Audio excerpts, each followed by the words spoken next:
Bonjour et merci de vous retrouver avec nous encore aujourd'hui sur Seb Colombe TV.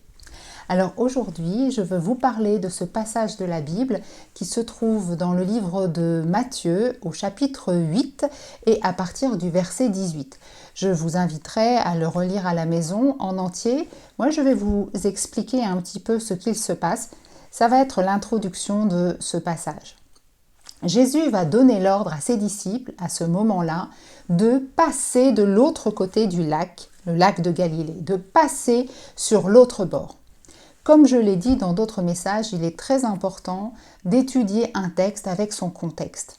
Alors, suite à cet ordre donné par Jésus à ses disciples, que se passe-t-il? Je vais vous énumérer différents points rapidement, parce qu'il y a une succession de faits qui vont se dérouler. Le premier, certains vont se rendre compte qu'il n'est pas si simple de suivre Jésus. Deuxième point, une tempête va se lever alors qu'ils se trouvent dans la barque. Troisième point, les disciples vont avoir peur de mourir. Et quatrième point, de l'autre côté, ils arrivent dans le pays des Gadaréniens où deux démoniaques viennent à leur rencontre. Pas si simple, n'est-ce pas, de suivre Jésus pour aller de l'autre côté du bord. Et oui, obéir à Jésus, cela peut avoir beaucoup de conséquences. Premièrement, nous sommes devant l'inconnu. Et oui, Jésus a des surprises pour nous. Deuxièmement, nous avons besoin d'avoir l'esprit d'aventure. Et troisième point, il faut se l'avouer, une bonne dose de foi. Mais nous sommes tous des aventuriers, n'est-ce pas? Alors nous allons étudier maintenant tous ensemble ce message que j'ai intitulé « La traversée ». A tout de suite.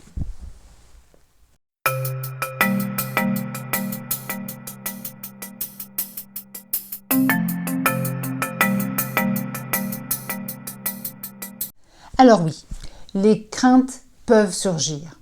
Et ces temps de transition, ces temps de passage d'un point à un autre ne sont jamais simples, parce que nous sommes donc devant l'inconnu. Ce sont des temps très inconfortables. Et ils sont signes de changement. Nous n'aimons pas les changements. Ça bouleverse beaucoup de choses dans nos vies. Alors certains pourront vivre ces temps de changement et de transition beaucoup plus facilement que d'autres. Alors c'est une question de nature, c'est une question de certains sont prêts à partir à l'aventure, ils attendent que ça, ils n'ont pas peur de l'inconnu, d'autres sont plutôt casaniers. Donc voilà, il y a des différences entre chacun. Certains ont pu vivre déjà dans leur vie beaucoup de changements, donc ils seront plus prêts, on va dire, que d'autres. En tout cas, il y aura 3 attitudes à respecter durant cette traversée. La première, il ne faut pas s'effrayer, car le Seigneur est aux commandes. C'est lui qui conduit la barque. Nous devons donc être vraiment dans cette attitude de foi et de confiance que c'est lui qui tient les commandes. Il sait, il a le meilleur pour nous et ça nous devons vraiment l'imprégner au plus profond de nos cœurs. Le deuxième point, la deuxième attitude que nous devons respecter pendant cette traversée, c'est qu'il ne faut pas imaginer ce qu'il va nous arriver. Pourquoi? Parce que nous pouvons être déçus. En fait, ça va être la surprise. Nous ne pouvons pas savoir à l'avance ce que le Seigneur a pour nous. Il a quelque chose de particulier. Donc nous devons juste nous tenir dans la foi et dans la confiance. Et nous devons prier pour ne pas rater, ne pas passer à côté de ce que le Seigneur a pour nous. Et la troisième attitude que nous devons avoir, c'est le fait de se réjouir. Oui, réjouissons-nous car nous partons à l'aventure avec le Seigneur. C'est quelque chose de nouveau. S'il nous fait vivre cela, c'est parce qu'il veut que nous allions plus loin. S'il nous fait passer d'un point précis à un autre, c'est comme si nous allions gravir des échelons. Nous allons gravir la montagne. Nous allons aller plus haut, plus loin. C'est comme si nous allions atteindre un autre grade dans l'armée. Donc nous devons nous réjouir des surprises que nous réserve le Seigneur. Je veux grandir à travers cela. Donc n'oublions pas les 3 attitudes à respecter. Ne pas nous effrayer, rester dans la foi et la confiance et se réjouir. Alors aujourd'hui, nous sommes en avril 2020.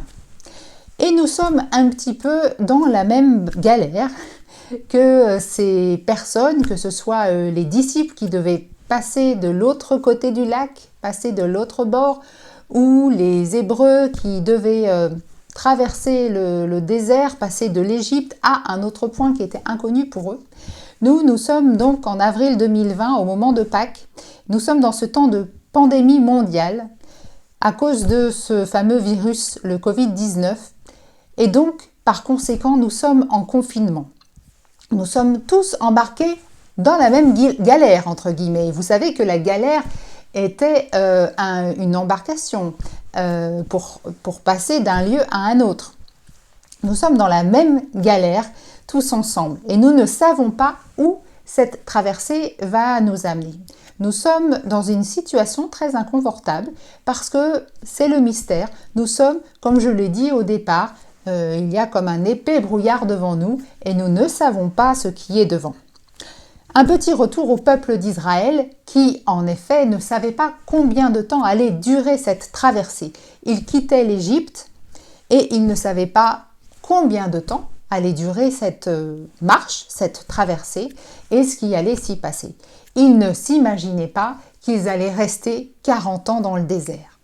Mais Noé non plus ne savait pas, lorsqu'il a construit l'arche, combien de temps il allait rester dans cette embarcation. Il ne pensait pas rester autant de jours. Et pourtant.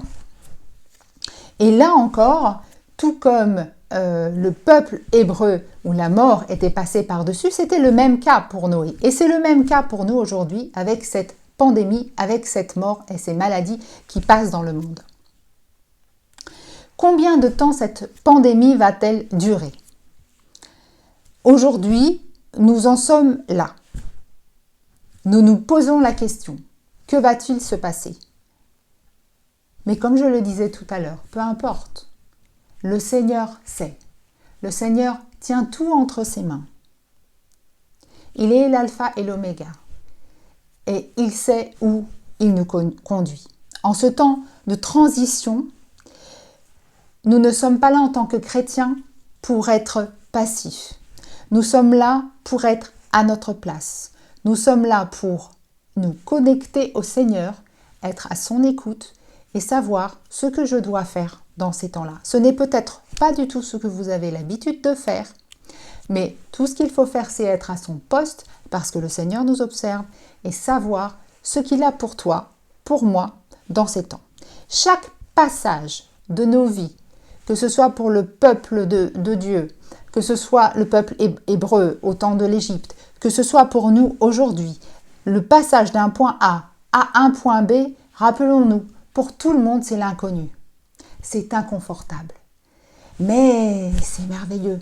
Il y a quelque chose derrière.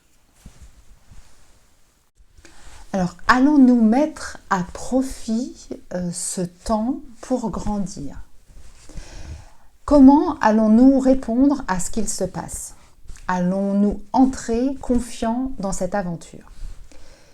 Ceci me fait penser à l'aventure de deux personnages de la Bible que l'on retrouve dans Nombre au chapitre 13. C'est Josué et Caleb. Josué et Caleb faisaient partie des 12 espions que Moïse avait envoyés pour explorer la terre promise. Ils devaient revenir pour expliquer au peuple ce qu'ils avaient trouvé. Le souci, c'est que parmi les 12, à part Josué et Caleb, les 10 autres espions ont été effrayés par ce qu'ils ont vu. Et ils ont entraîné tout le peuple dans cette peur, dans cette crainte, dans ce manque de foi. Les conséquences de cela, malgré l'insistance de Josué et Caleb, lisez bien ce texte, c'est vraiment intéressant. Malgré l'insistance de Josué et Caleb et de Moïse à essayer de leur expliquer la pensée de Dieu, à essayer de leur expliquer qu'ils devaient rester dans la foi, dans la confiance et que Dieu avait un plan et qu'il fallait juste lui faire confiance et entrer et avoir les yeux fixés sur Dieu, avoir les yeux fixés sur Christ dans ces temps. Le souci du peuple qui n'a pas suivi les instructions de Moïse et ce qu'ont expliqué Josué et Caleb, c'est que les conséquences de cela, c'est que le peuple a erré 40 ans dans le désert. Donc vous voyez que les conséquences de notre choix sont importantes. Là, ce n'était pas des choix individuels, c'était le peuple entier. Le peuple a été entraîné dans cet égarement et dans ce choix. Tout simplement parce qu'ils ne regardaient pas avec les yeux de Dieu. Ils regardaient avec leurs propres yeux. Et qu'ont-ils vu? Ils ont vu des géants. Oui, ils étaient là, ces géants. Ils étaient bien réels. Mais Dieu savait qu'ils allaient vaincre ces géants. Et Dieu sait pour nous comment nous allons affronter cette traversée, comment nous allons affronter nos propres géants et les difficultés que nous pouvons rencontrer sur ce nouveau chemin, ce chemin mystérieux qui est devant nous. Alors, quelle sera notre attitude? Notre attitude sera-t-elle celle des 10 espions, c'est-à-dire la fuite, la peur et le manque de confiance? Ou pire, entraîner le reste du peuple dans leur crainte? Serons-nous prêts à affronter nos propres géants? En effet, dans ce temps, des géants vont se révéler. Et le géant qui va se révéler le plus dans ce temps de pandémie et qui se révèle déjà, c'est le géant de la peur. Et oui, la peur. Et il peut y avoir différentes sortes de peurs. Cette peur peut être vraiment des géants dans nos vies. Comme nous l'avons vu avec les disciples qui avaient l'ordre de Jésus de passer de l'autre côté de la rive, ils ont rencontré différentes peurs. Une de ces peurs était, finalement, ce n'était pas si simple de suivre Jésus. La peur qu'il y ait une tempête, il y a eu une tempête. La peur de mourir. Et la peur de rencontrer des géants. Ils ont rencontré des démoniaques dans le pays des Gadaréniens. Les 12 espions ont rencontré des géants dans le pays promis. Et oui, ils s'imaginaient un pays où coule le lait et le miel. C'est ce qui leur avait été dit. Et ils étaient restés là-dessus. Et nous, parfois, dans nos vies chrétiennes, nous pensons en effet que notre pays promis est seulement un pays où coule le lait et le miel. Mais il y a souvent aussi des géants. Et nous devons traverser, c'est la pédagogie de Dieu pour nous, d'avancer. Et c'est comme ça que nous allons grandir. Le but n'est-il pas de ressembler toujours plus à Jésus? Donc parmi ces peurs, il y a différentes sortes de peurs. Nous pouvons avoir lors de cette pandémie, nous pouvons avoir la peur de la maladie, la peur de la mort. Nous pouvons rencontrer aussi la peur de l'inconnu. Nous ne savons pas ce qu'il y aura derrière. Nous savons qu'il va y avoir des soucis économiques, financiers. Il y a déjà des personnes qui se retrouvent en chômage technique. Il y a beaucoup d'entreprises qui sont totalement en arrêt. Voilà, c'est vraiment l'inconnu. Donc aussi la peur du lendemain, la peur de la solitude, la peur de manquer, la peur de l'autre, des tas de peurs. Et nous allons voir que nous sommes en fait au début du confinement, au début de ce qui vient. Et nous allons découvrir d'autres choses. Mais en tant que chrétiens, nous devons vraiment placer notre confiance dans le Seigneur. Parce que nous avons le remède contre cette peur. C'est notre foi, c'est la paix, la joie, l'amour et l'espérance. C'est vraiment le fruit de l'esprit que le Seigneur a mis en nous. Et nous l'avons en Yeshua. Et si nous en manquons durant ce voyage, durant cette transition, alors nous devons apprendre à cultiver ce fruit de l'esprit. Déjà pour chacun de notre vie. Si vous sentez que vous en manquez, vous devez cultiver votre jardin. Nous devons cultiver notre jardin et semer les graines de confiance, de paix, de joie, d'amour, d'espérance, les semer dans notre cœur. Comment? En proclamant la parole de Dieu à haute voix, avec des versets appropriés. Cherchez dans vos Bibles des versets appropriés, le fruit de l'esprit et d'autres versets qui vont parler de l'amour, de la joie, de la paix, de la foi. Et vous les proclamez dans le nom de Yeshua, dans le nom de Jésus, pour dire que ces graines grandissent, grandissent, grandissent en vous, qu'elles grandissent en nous pour que notre foi soit vraiment enracinée et forte et que la crainte ne nous atteigne pas. Nous pouvons aussi semer ces graines dans nos propres jardins, mais dans le jardin de nos frères et sœurs ou dans les jardins de voisins ou d'amis ou de personnes inconnues ou des personnes de nos familles où nous voyons qu'il manque de cette semence. Alors nous allons les exhorter, nous allons les encourager, nous allons les bénir durant ce temps de passage de l'autre bord, de ce passage de l'inconnu. Et puis, lorsque nous serons devenus ces arbres forts, les graines sont bien implantées, l'arbre a commencé à bien grandir. Et je pense vraiment, frères et sœurs, que, en fait, dans toute traversée, tout va dépendre de notre vision, de comment nous voyons les choses. Oui, nous pouvons les voir de manière tout à fait négative. Mais si nous les voyons avec les yeux de Dieu, nous allons voir que c'est un moment particulier, spécial, pour que nous grandissions, pour que les choses que nous allons vivre pendant ce confinement, ce sont des choses que nous n'aurions jamais vécues sinon. Ce sont des choses où nous nous serions dit « mais je ne suis pas capable de faire ça ». Ce sont des choses que peut-être dans nos rêves, il y a certaines choses que nous aurions aimé faire, mais nous nous sommes dit « non, c'est pas pour moi ». Et pourtant là, le Seigneur ouvre la porte. Nous devons avoir un autre regard sur les choses qui se passent. Et donc, je reprends le cours par rapport à mes arbres, lorsque nous serons devenus, cet arbre fort et bien enraciné, parce que nous aurons vécu des épreuves, et ces épreuves nous auront fortifiés. Alors là, nous serons chargés de fruits, et nos fruits, le fruit de l'esprit, comme nous avons dit tout à l'heure, nous aurons ce fruit en toute saison, car nous serons arrosés par l'eau du sanctuaire, alors nos fruits et nos feuilles serviront de nourriture et de remède à tous ceux qui le demanderont. Ce que je viens de vous lire là, c'est Ézéchiel au chapitre 47, verset 12. Vous verrez que le long du fleuve, il y a des arbres qui produisent du fruit et que les feuilles sont fraîches en toute saison. Et elles vont apporter la guérison aux nations et de la nourriture. Elles vont servir de remède et nourriture. Voilà, frères et sœurs, voilà à quoi nous sommes appelés. Dans ce temps de traversée, ayez le regard, les yeux fixés sur Jésus. Pas sur le brouillard, pas sur l'inconnu, pas sur la tempête, pas sur les questionnements, non. Ayons tous les regards fixés sur Jésus, ayons la pensée de Dieu, ayons dans nos cœurs que notre Père sait ce dont nous avons besoin. Il veut nous faire passer plus haut, plus loin, grandir avec lui. Alors traversons cette épreuve avec foi, nourrissons-nous de la parole pour faire grandir le fruit de l'esprit en nous et vivons cela simplement, dans l'humilité. Je vous invite à prier avec moi.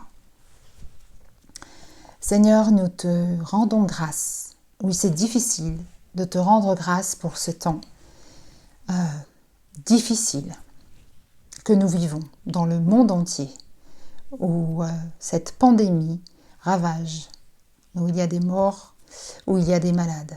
Et Seigneur, nous voulons penser à toutes ces personnes qui sont malades, ou les personnes qui perdent des êtres chers, Seigneur, et nous voulons continuer chaque jour à penser à eux et à prier pour eux.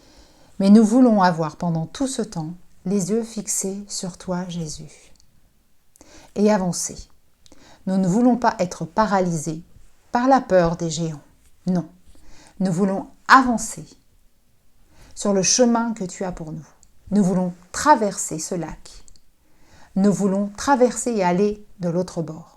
Même s'il y a des géants, quels qu'ils soient, nous n'avons pas peur.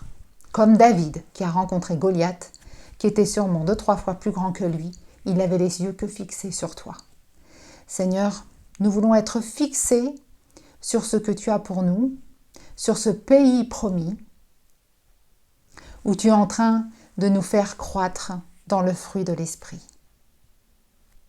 Seigneur, je vais bénir chacun de mes frères et sœurs aujourd'hui, et proclamer la joie, la vie, l'amour, la confiance, la foi et l'espérance. Et que nous allons tous sortir de cette traversée, non pas dans 40 ans, comme le peuple hébreu,